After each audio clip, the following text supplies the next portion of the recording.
So we're going to pick up where we left off yesterday. It's going to be a lot more synthetic division, but now we're going to be adding in some factoring as well. Okay, it's still mostly going to come down to synthetic division. If you've got your graphing calculator, get it out. We're going to be using it. If you still don't have a graphing calculator, well, that's unfortunate. But you can go to desmos.com in your web browser, and we'll use that to look at the graphs as well. Okay, so if you don't have the graphing calculator, or yours is out of battery, desmos.com will get you covered for what you need. Okay, so yesterday we left off with identifying if, or I guess whatever. We left off with identifying whether or not a value was a zero of a polynomial. What did we use to figure out if it was a zero or not? We used synthetic division. What did we look for when we were doing synthetic division? A remainder. A remainder of what? Zero. Of zero. So when we got a remainder of zero, that indicated that yes, this is a zero of my polynomial. The same is true for the factor theorem. And it's actually just a part of the factor theorem. If that value is a zero of my polynomial, I can use that zero and work backwards to find the factor. Okay?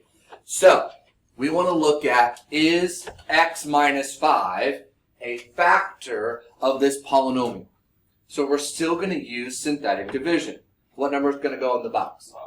A 5. Okay?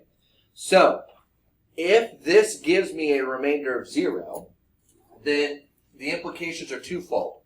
5 is a 0, and x minus 5 is a factor. They go hand in hand. Okay? They're two sides of the same coin. So we set up the synthetic. Okay? Step 1. Bring down the 1. Then multiply to get 5.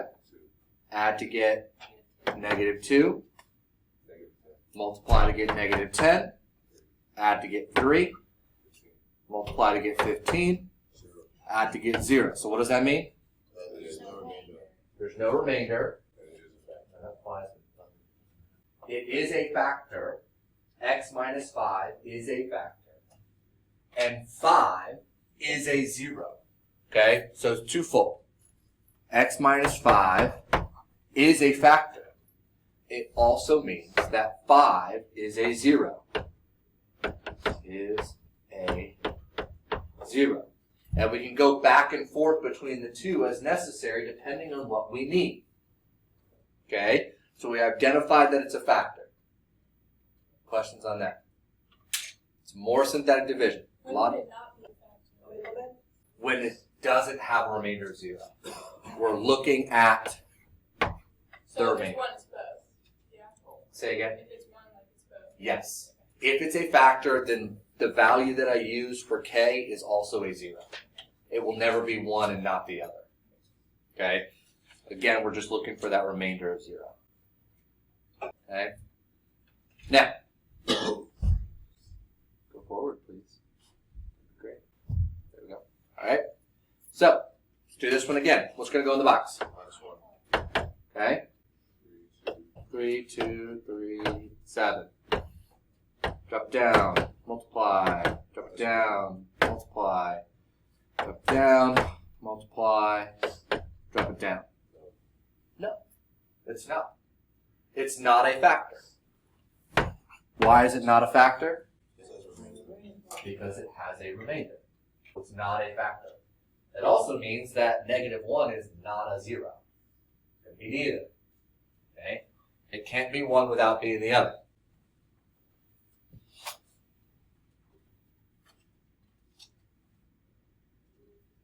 Now, expanding on that, what we can do is when we identify that we have a 0, we have a factor, by finding the factor, the quotient becomes our another factor. Okay? The quotient becomes the other factor. So I'm going to take this, and now instead of identifying whether or not it's a 0, it says, I want you to go ahead and factor that cubic. Telling you that negative 7 is a 0. Okay? They told you negative 7 is going to be a 0. So if negative 7 has to be a 0, what does my remainder have to be? 0. If you don't get a 0, then you messed up. Because they said it will be 1. So don't force it because you need a proper quotient. You need the right quotient. So if you don't get a 0, then you know you messed up. You should go back and double check and fix it. So it's like a freebie because you have an idea of what the result should be. So they're giving us 7 is negative 7 is a 0. And we do our synthetic. 70, 83, negative 105. Okay? 8 times negative 7. Add.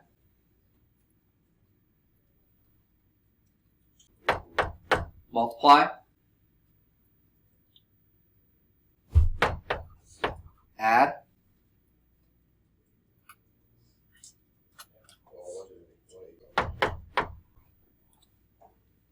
Multiply. Is that what we need? Yes. Okay. So all we did now is we proved that negative 7 is a 0. We knew it would be 1. They told us it would be 1. So I know that negative 7 is a 0. But more importantly, this quotient is a factor. There's no remainder. What's my quotient?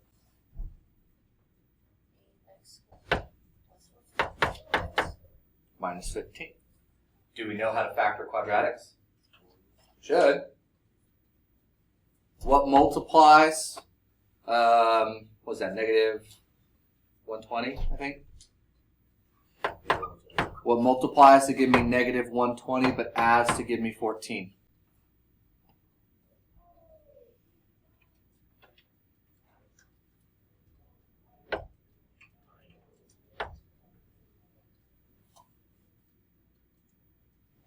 Close.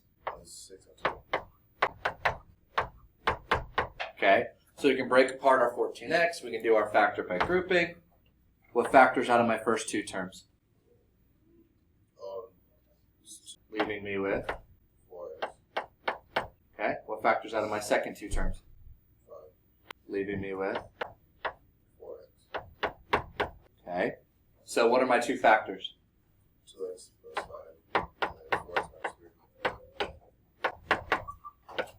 Okay, now, my original polynomial was what degree? What was the degree of my original polynomial?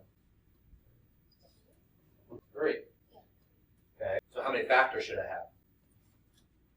3. How many factors do I have right now? I need to find that last one. Remember, if I have a 0, I also know a factor. Negative 7 is a 0. Plus 7 is going to be the factor. So you can work backwards from that information. If x equals negative 7, that's one of my zeros. If I want to turn it into a fraction, I need to get this set equal to 0. Add 7. That is going to be my third factor. So the zeros give you the factors, and the factors give you the zeros. You can go back and forth depending on what you need and what you have. Why do you need 3? Well, it said to factor it, so I have to list all of the factors. Okay, I get how did why so Because I need the factor. I think there's 3 factors. How do I know? X X to the third. Degree will match the number of factors. Okay? That is our fundamental theorem of algebra. The degree of the polynomial will equal the number of factors and the number of zeros. Okay? More or less. Alright? How did you get negative 120? I did 8 times negative 15. Because I'm factoring, but I have that leading coefficient, so I have to multiply 8 times c.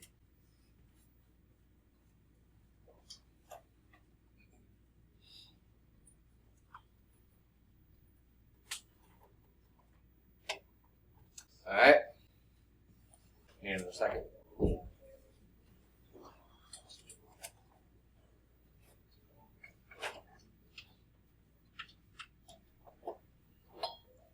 P's over Q's. It's our rational zeros theorem. Okay? When we have higher degree polynomials, we're not always told what some of the zeros are. So we need to come up with a list of possible zeros that we can test. Your calculator can make the second half of this much easier, but you still need to identify what your possible rational zeros are, and then your calculator will narrow down your options. So given any polynomial, okay, what we're looking for with our P's over Q's is we want to identify all the factors of our constant term over all the factors of our leading coefficient. Okay, that's what we call our P's over Q's. Factors of the constant over factors of the coefficient. Okay? And we're going to make a bunch of fractions. Some of them will simplify to whole numbers or integers. But we're going to use those as a list of possible zeros. It's not going to be all of them. It's just going to be possible rational zeros. And you're going to see, we're going to come up with a lot of numbers. Okay? So we're going to start with part A, P over Q. P is the constant. Q is the leading coefficient. What is my constant term in this expression? 6. There's my constant. What is my leading coefficient? It's 6. It's also 6. Okay? Leading coefficient. Okay? Oh, that's convenient. They're both 6. So, I need factors of those. What are all of my factors of 6? 1. What else? 6. What else? 2. What else? 3. What else? No, it's not. I'm missing half of them. -2, -1, -3, -6. So positive and negative. Okay, for both of them.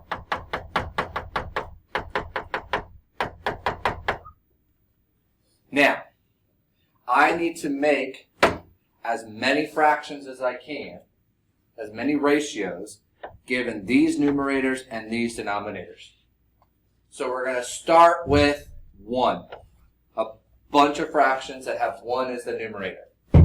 So if I have 1 over 1, well, that simplifies to 1. 1 over 2. 1 over 3.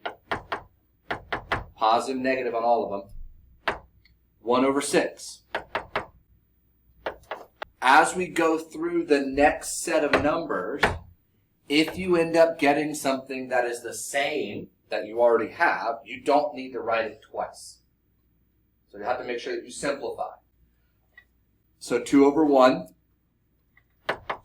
gives me 2. 2 over 2. Don't have to write it because it's 1. I've already got a 1. 2 over 3. 2 over 6. 1 over 3. I've already got it. I don't need to write it again. Okay, now we're going to move on to 3. 3 over 1. 3 over 2. 3 over 3. 1. I already got a 1. I don't need to write it again. 3 over 6. 1 over 2. I already have that. I don't need to write it again. And then last but not least, the 6. 6 over 1. 6 over 2. 3. I already have it. 6 over 3. 2. I already have it. 6 over 6. 1. I already have it. So these 2, 4, 6, 8, 10, 12, 14, 16, these 18 numbers are the possible rational roots. At most, 4 of them are going to be true. Because I have a 4th power polynomial. So I can't have more than 4. So 4 of those numbers, at most, out of the, what did I say, 18? 16? 18? Out of the 18 there will be my roots. So what we need to do is we need to do synthetic division with some of these numbers to figure out which ones give us a remainder of 0. If you don't have a graphing calculator, it's a lot of guess and check. But if you have a graphing calculator, you can narrow down your options. Okay? Go into your graphing calculator and type in that equation into the graphing function under y equals. Type in. Or if you don't have your graphing calculator, you can do it on Desmos. You can type in your function. Okay? So I've got it there for the first one. 6x to the 4th minus 7x to the 3rd minus 18x squared plus 13x plus 6. Don't worry about the second one, that's just for the second example.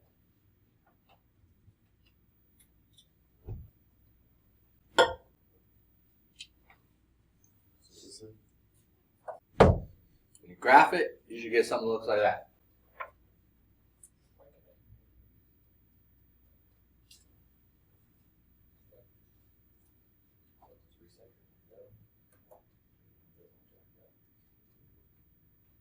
So, this is our graph. Zeros of functions correspond to what on a graph?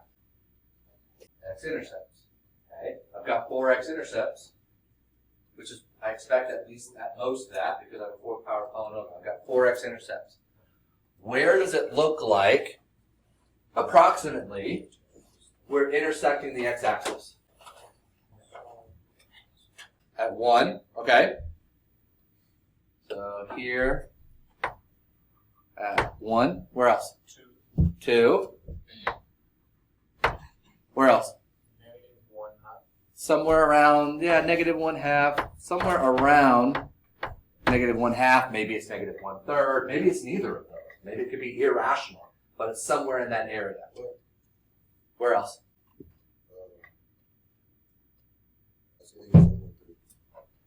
Where's this one? Just estimate. Don't be exact. Where is that approximately? Yeah, -1.5. Okay? Approximately -1.5, -1.5. Okay? So those are our estimates. If you've got integers, pick those, because those are the easiest ones to do synthetic division, but we could theoretically do it with any of those numbers.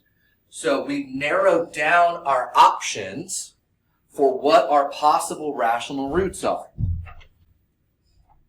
So the only numbers that we need to verify are -1/2 or maybe -1/3. Those are pretty close together, so it could be one of those. -3/2, that was the -1.5, +1, and +2.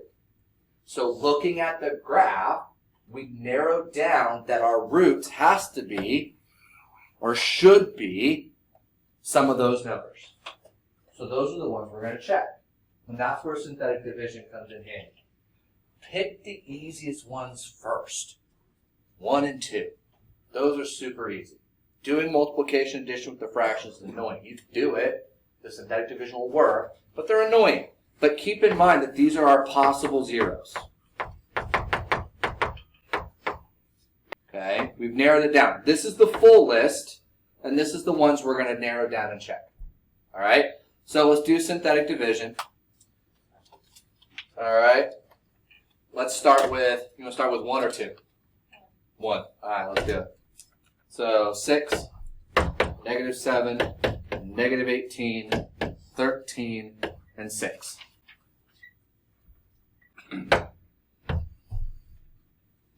Bring down the 6. Multiply. Add. Multiply. Right? Yep. And add. And multiply. And add. And multiply. And add. Is 1 a 0? Yes. Yes. Okay. So now I know 1 is a 0. What's the factor that corresponds with 1 being a 0?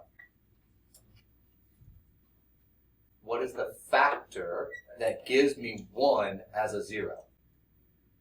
X minus 1. If x equals 1, x minus 1 is a factor. Okay? We need to keep that in mind because look, the question asks for find all rational zeros and factors. We need both. We need the zeros and the factors.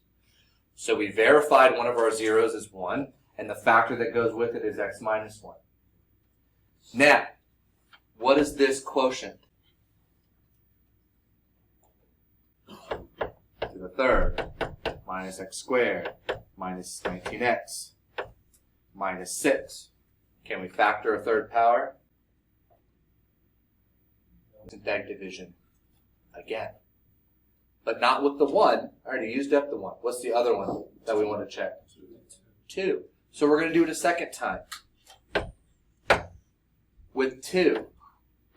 And with the new quotient. We're not going to use the original one anymore. We're going to use our new quotient because it's just still continued factor. So we're factoring it apart piece by piece. If I take x minus 1 and multiply it by my quotient, I get back to my original.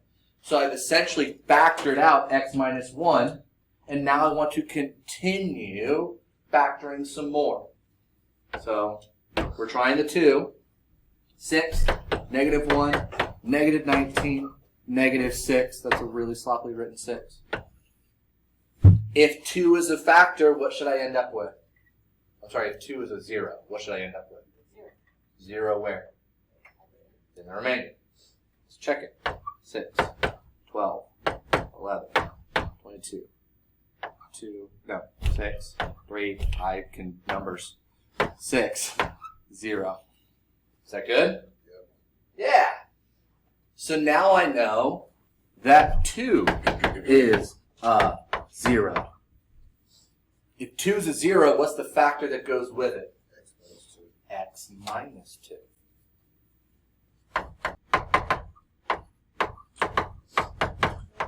They're two sides of the same coin.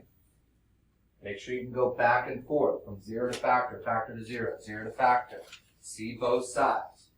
What's my quotient? 6. Good. Can I factor that? Yes. Yeah. So when we're dealing with higher degree polynomials, it's a matter of using synthetic division over and over and over until I get a quadratic. And then factor your quadratic. What's 6 times 3? What multiplies to give me 18 and adds to give me 11? 2 and 9. 6x squared plus 2x plus 9x plus 3. Factor by grouping. What factors out of the first two? 2x, leaving me with? 3x. Okay. What factors out of the second two? Leaving me with? 3x. So what are my two factors? Okay, so those are my last two factors. Last two factors. How do I find my last two zeros? Yes, I'm going to list them all in a minute, but I want to finish finding. I've already got those factors and those zeros, so I want to find the last two zeros. Set them to 0. So I've got 2x plus 3 equals 0. Subtract 3. Divide by 2. Oh, look. That was one of the ones we thought might work, right? Set the other one equal to 0. Subtract 1, divide by 3. Oh, look. That was one of the ones we thought might work. So the x-intercepts give you an idea of what your answer should be. If you get something that's wildly different from those, then somewhere there's a mistake. Okay? So it wants all the factors and all the zeros. See if I have enough room for this. Okay?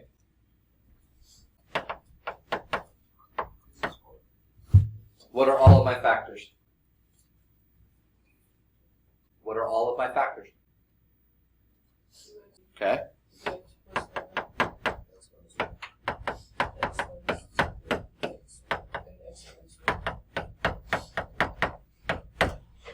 There it is, completely factored.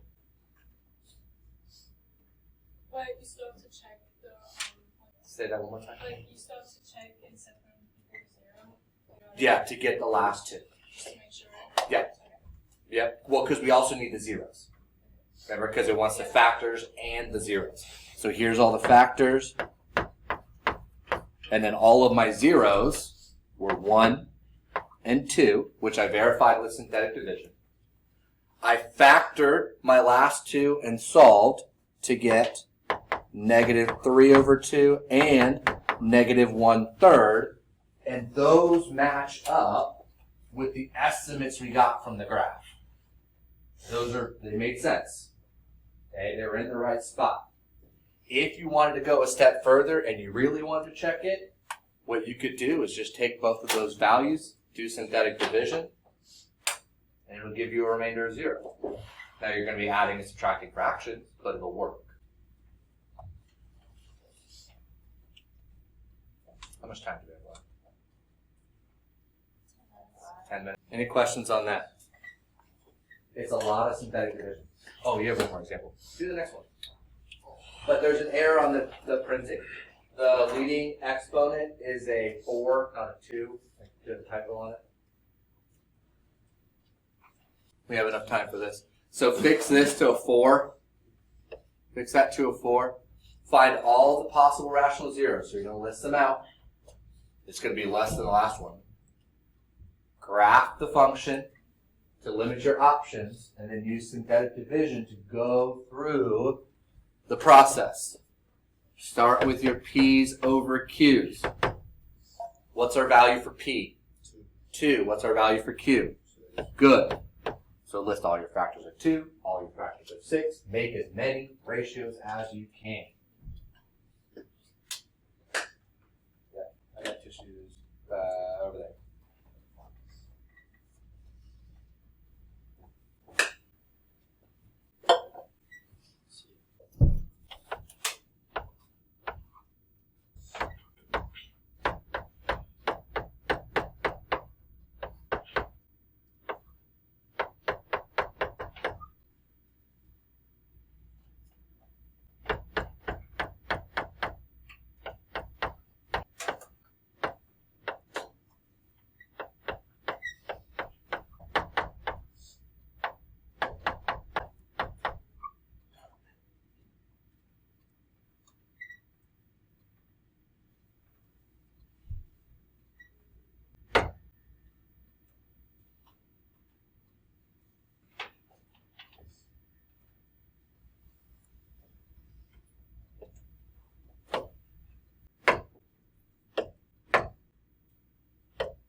All right, looking at our graph, what numbers should we check?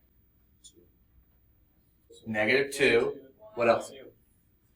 And 1. And then where should our other roots approximately be around? Maybe around 0.5, maybe 1/3. And then somewhere around -1/2. So we should expect those answers when we're done. Okay? But we're going to check -2 and 1 in order to get down to our quadratic.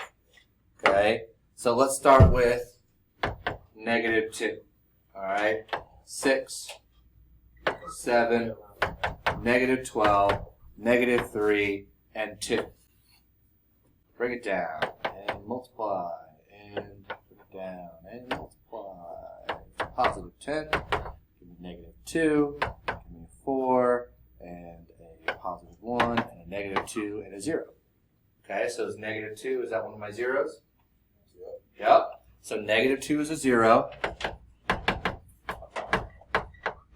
What's the factor that goes with it? X plus 2 is a factor. You don't have to do this part now, but I like to kind of do it and just, it's there, I'm looking at it, I'm thinking at it. Let's just go ahead and list our factors and our zeros as we're going through it. Okay? Now we're going to do synthetic division again, but with what number? 1. I'm just going to keep that line, and I'm just going to go from there, ignoring the 0. Okay, I'm going to ignore the 0. A little bit of space saver. Bring down to 6, multiply, add, multiply, add, that's a -1, multiply, add. So is 1 a 0? Yeah, you verified it. 1 is a 0. What's the factor that goes with it? X minus 1 is a factor. So I'm left with what quotient? X, no, it's 6x squared. Uh-huh. So I have 6x squared, what was it, plus x? Minus 1. Okay. What multiplies to give me -6 but adds to give me 1? Multiplies to -6? -2 and 3x. Do our factor by grouping.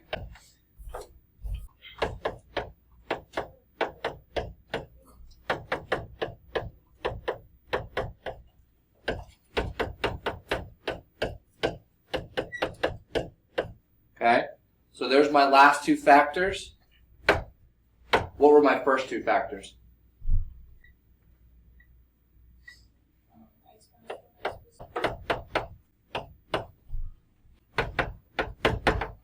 So now we have it fully factored. Then we need our zeros. Well, we already know that x equals 1. We did synthetic division there. We know that x equals -2. We did synthetic division there. What do I do with the last two? 7 equal to 0. That's all. Yeah. -1/2 and 1/3. And those were close to our estimates when we look at the graph. They made sense based on where we saw the intercepts. So we've got our factors and we've got our rational zeros. It's a whole lot of synthetic division. That's a factor. Yes, it's time consuming, but at least it's kind of repetitive.